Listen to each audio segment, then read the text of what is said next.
C'est une semaine one-shot review. Donc, pas de préparation en avant, pas d'édit à la fin.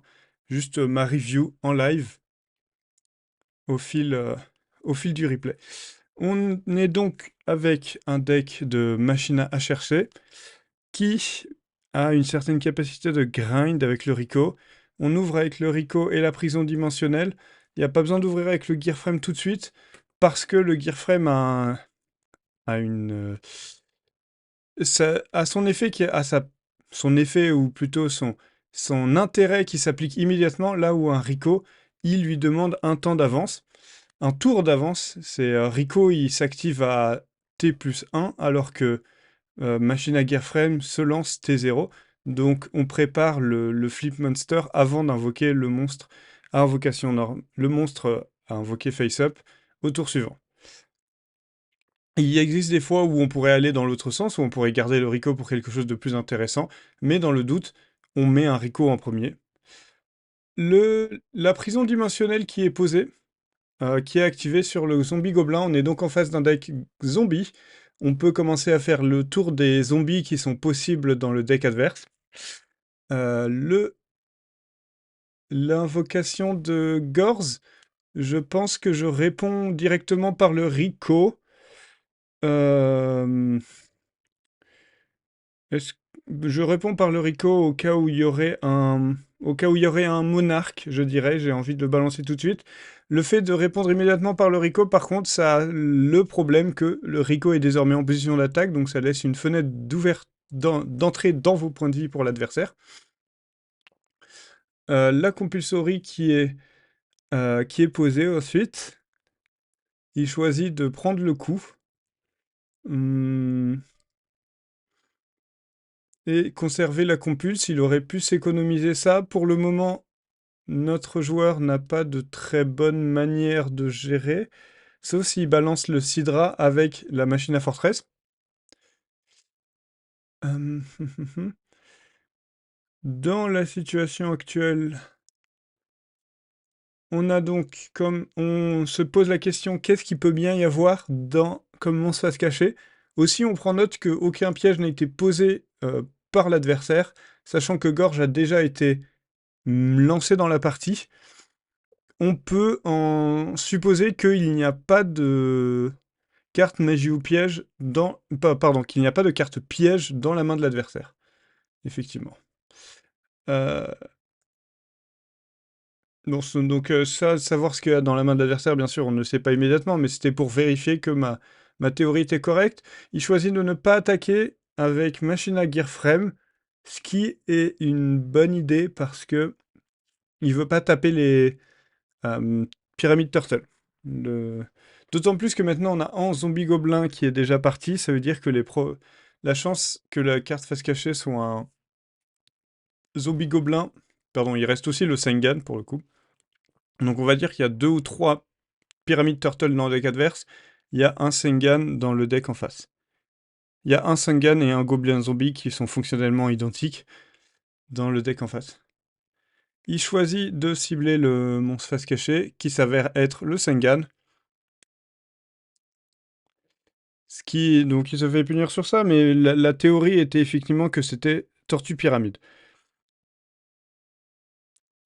L'adversaire rajoute un Dipsy Diva. Donc quand je vois cela, je retire la possibilité du package psychique du deck adverse. Un autre monstre qui est posé, donc encore une fois, là, on peut penser Tortue Pyramide et Reaper. Donc là, malheureusement, on a les stats qui trahissent ce qui peut se passer.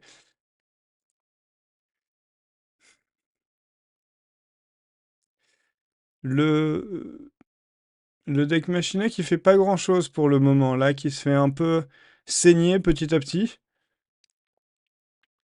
par son absence d'attaque, la machine à forteresse qui ne souhaite pas rentrer sur le terrain trop vite.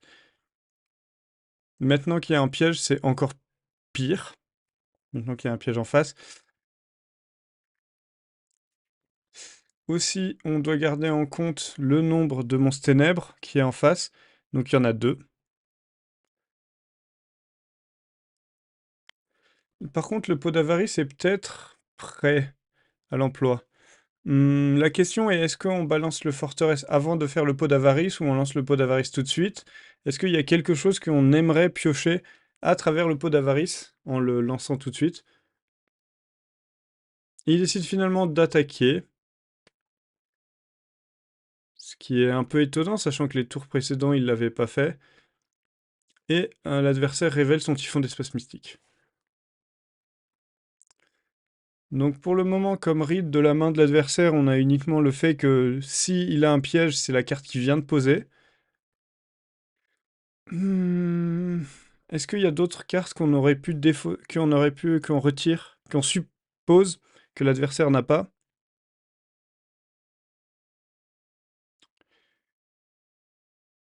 Je ne sais pas. En tout cas, l'adversaire attaque. Je pense que lance le compulse là sur le token pour protéger le Gearframe.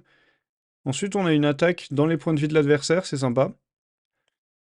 Mais on se retrouve tout de même avec une situation où l'adversaire a 6 cartes contre nous 5 et donc 6 avec notre avantage de comme nous étions le joueur qui commence, qui débute.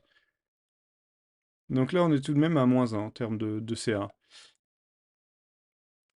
Euh, il a mis un certain temps pour réfléchir à activer la compulse. Il aurait l'autre option, c'était effectivement, il aurait pu dire, il aurait vraiment joué avec le feu là. Si Reaper avait touché, c'était Heavy ou Peau d'Avarice. Honnêtement, si vous avez une idée pourquoi il a considéré ça, je serais curieux. La Compulse pouvait toujours ramener le Gearframe ensuite, je pense que ça aurait été l'utilisation la meilleure. Mais encore une fois, ça aurait juste donné une cible de plus au Reaper. Euh, Sachant que le pot d'avarice, pour moi, sera la clé de la victoire en termes de ressources. Je suis étonné qu'il lance le pot d'avarice tout de suite. Là, on a quand même beau... J'aurais balancé la forteresse. Et forteresse, ça fait 1500 plus 2002 points de dégâts à travers le Reaper. 2100, ça fait 3007. Avec le force de miroir qui... Après, on se retrouve par contre avec le Reaper qui va continuer à wall notre agression. Euh, Et voilà, bon, il a touché l'hamster. Le fait de piocher la forteresse aussi est très bon, ça veut dire que... Ouais, c'est très bon, en fait, ça change pas grand-chose. Il y avait déjà une forteresse qui était présente dans le cimetière. Le... La force du deck machinal, c'est quand la forteresse est dans le cimetière, c'est les one card fortress, la force surtout, qui rendent la forteresse vraiment forte. Quand forteresse est activée et invoquée en faisant un -1, c'est rarement une... enfin, c'est sympa, ça met de la pression, mais tu trades des cartes pour des dégâts, là où les situations où tu balances juste une force, tu, tu mets la pression et tu as le contrôle des ressources adverses. Le hamster qui est posé,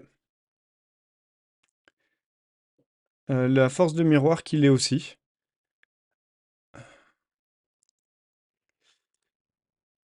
Hmm.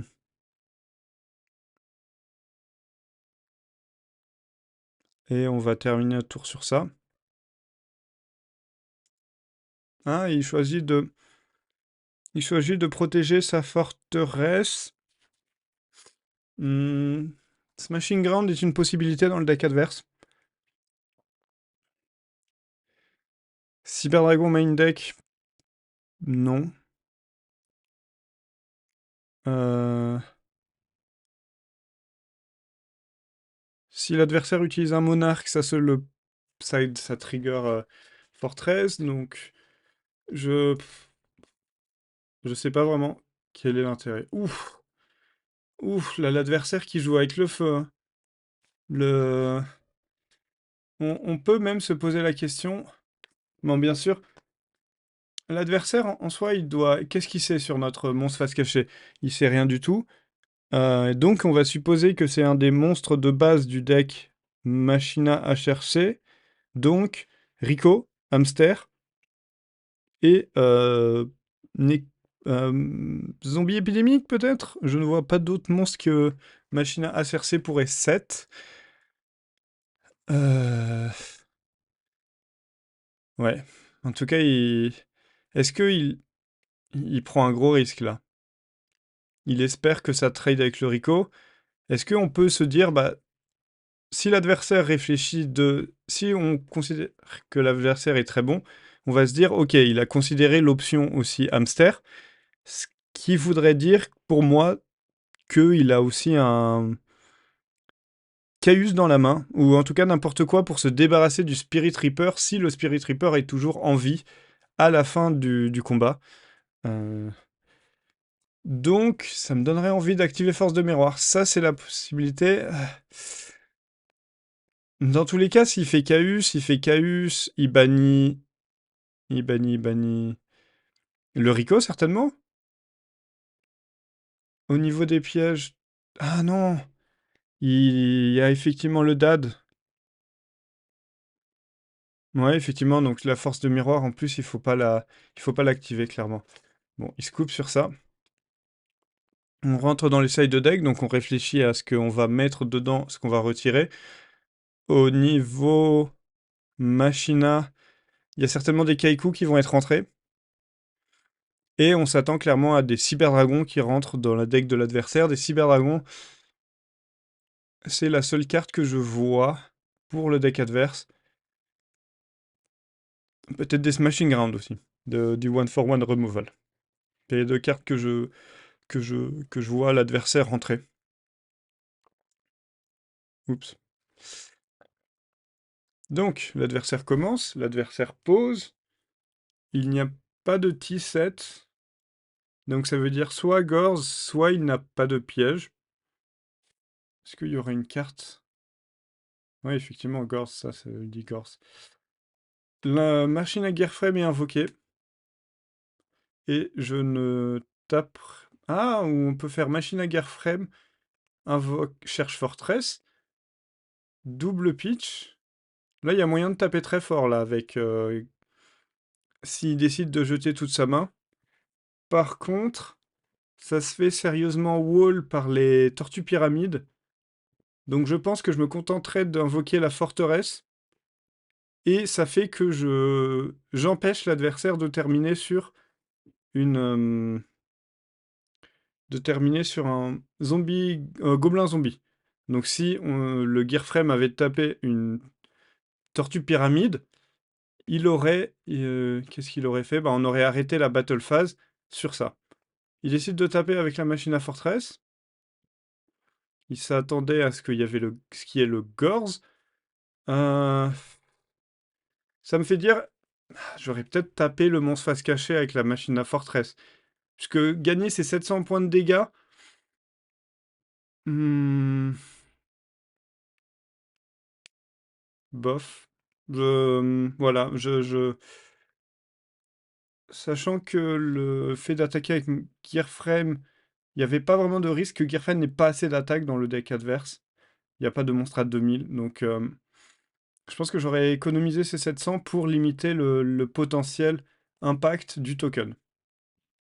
Le Gearframe est passé en défense parce que c'est une attaque facile pour le token en face. Ouf. Le contrôle cérébral qui est activé, on va laisser passer ça, il n'y a pas besoin de compulse tout de suite. Même s'il menace 7003, 7007, même s'il menace le kill, je pense... Pour le moment, je garde le compulse pour le token. Hum, Dans tous les cas, il n'y a pas vraiment de risque que nous soyons... que le fortress soit sacrifié. Donc on peut attendre le dernier moment. Là, comme dit, je compulserai le token. Il y a un... Renvoyer... Ouais. C'est renvoyer ma forteresse, je ne vois pas d'intérêt. Envoyer le gore, ce serait carrément mauvais. Et ça économiserait que 200 points de vie.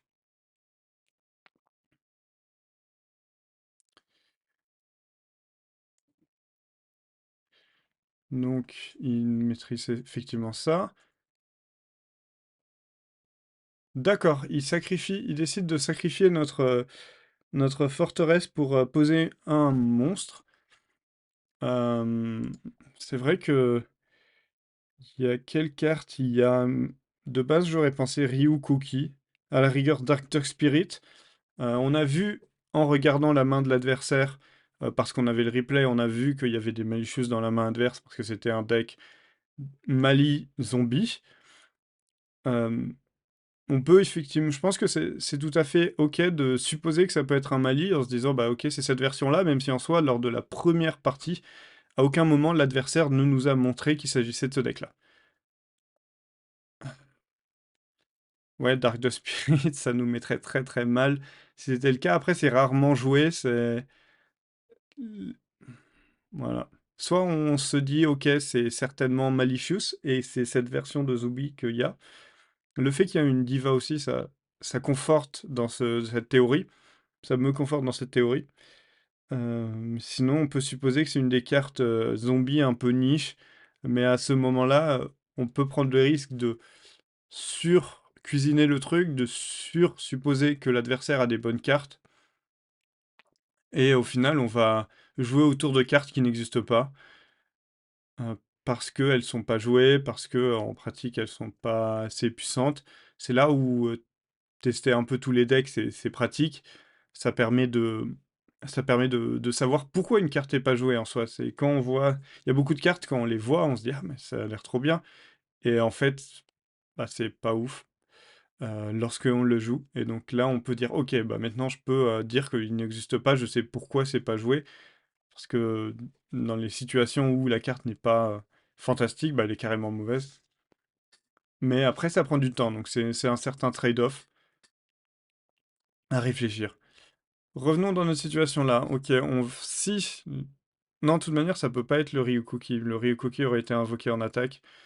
Ouais, comme dit, c'est les deux seules suppositions que notre joueur peut faire, ce serait Malicious ou Dark Death Spirit. Dark Death Spirit qui, je pense, active son effet lorsqu'il est flippé face recto au combat.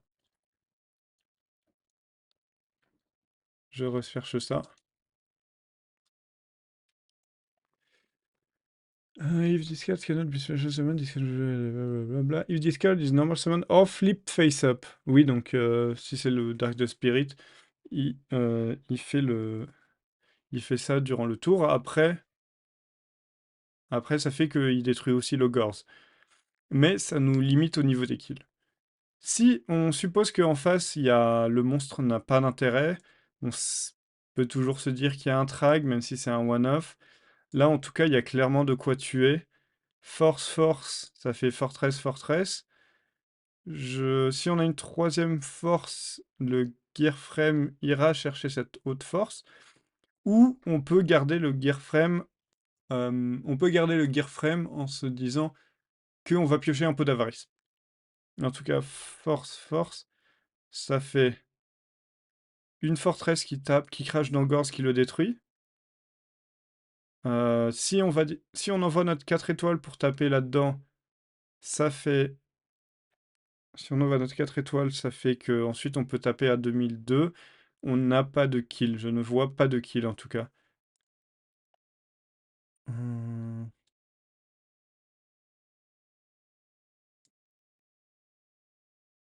Bon, je me contenterai de faire force-force et de taper avec les deux forteresses.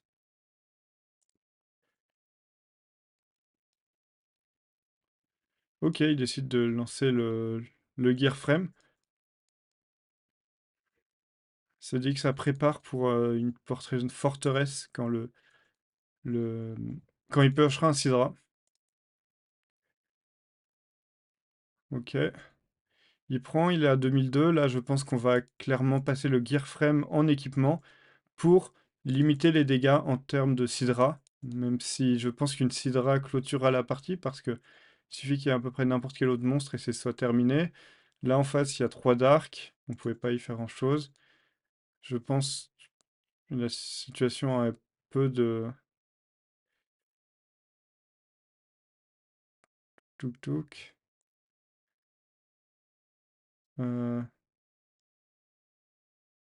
Oui, attends. Ah non, il crache avec ça. Le Lab Zero crache avec la forteresse. Ok, il s'en tire avec rien du tout. Je pose la prison dimensionnelle, j'invoque le Breaker juste pour protéger mes points de vie.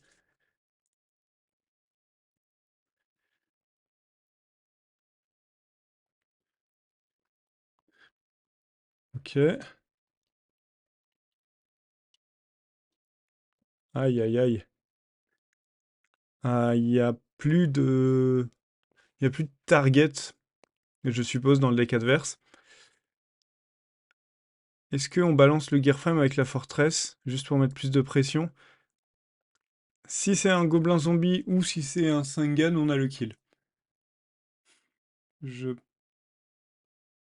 pense que je le tente. Si c'est en face, c'est un... Ouais, là, on est dans une situation où la partie est effectivement tendue. Nous, on est à 400 points de vie, on n'a rien du tout de se faire tuer. Il faut tenter sa chance, et si c'est pas le bon, c'est pas bon. On va pas,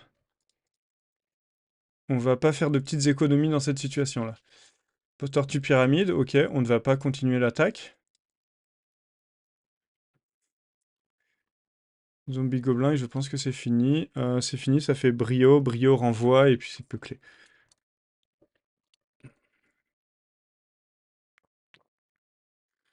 Ok. Donc, là, on a droit à deux options. On a Trooper pour les 1009 ou Gearframe qui nous donne aussi un plus gros body qui se fera pas attaquer par n'importe quoi. Toutefois, comme j'ai des pièges à côté, Bottomless, ça m'étonne qu'ils soient encore là face à Zombie. La version héros, ouais, peut-être. Version héros a les Miracles qui veut gérer, les Miracle Fusion. Euh, En tout cas, dans cette situation-là, j'ai envie de protéger mon Trooper, donc je ferai... Hmm, soit je fais Trooper 7 d'épée et je m'assure que n'importe quoi passe, mais s'il y a un MST ou un Heavy, on se retrouvera avec un bottomless qui sera ennuyant, qui sera mort. Soit je fais Trooper bottom et euh, en vrai, il y a pas grand-chose qu'on a envie de bottom tout de suite là. Et il va commencer avec Stratos. Stratos, c'est la seule carte que tu as envie de bottom vraiment. Il va... Non, sauf s'il fait Diva et que tu bottom le Gilman. Pour t'assurer que le Trooper continue sa vie, continue à vivre. Hmm.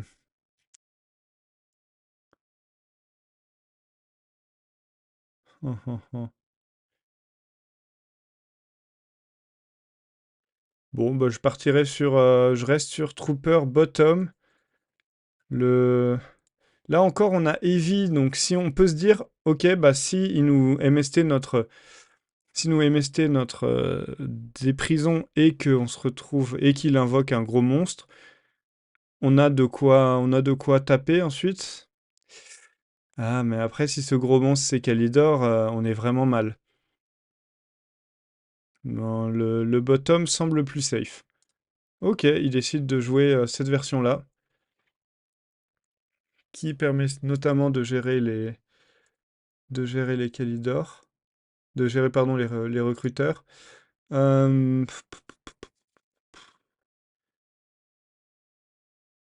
ah, je pense que je l'annule.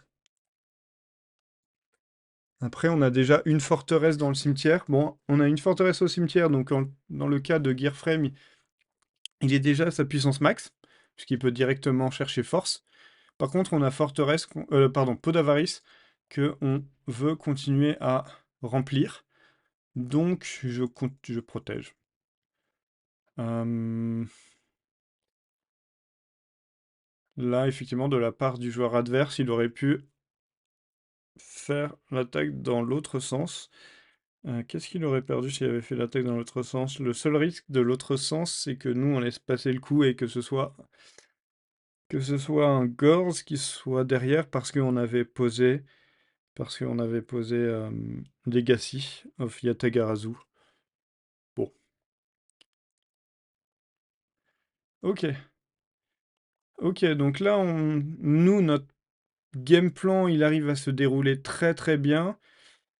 Comme j'ai le trap de shoot, j'ai vraiment pas envie de jouer dans Gorz et j'ai pas envie de prendre le risque. La question c'est est-ce que je mets le heavy tout de suite? En face, on n'a pas vu de chainable qui soit intéressante. On commence par activer le trooper, très bien. Et je pense que je lance le trooper à l'attaque. Après, on peut aussi heavy juste pour s'assurer que le trap de shoot passe au tour suivant. Hmm.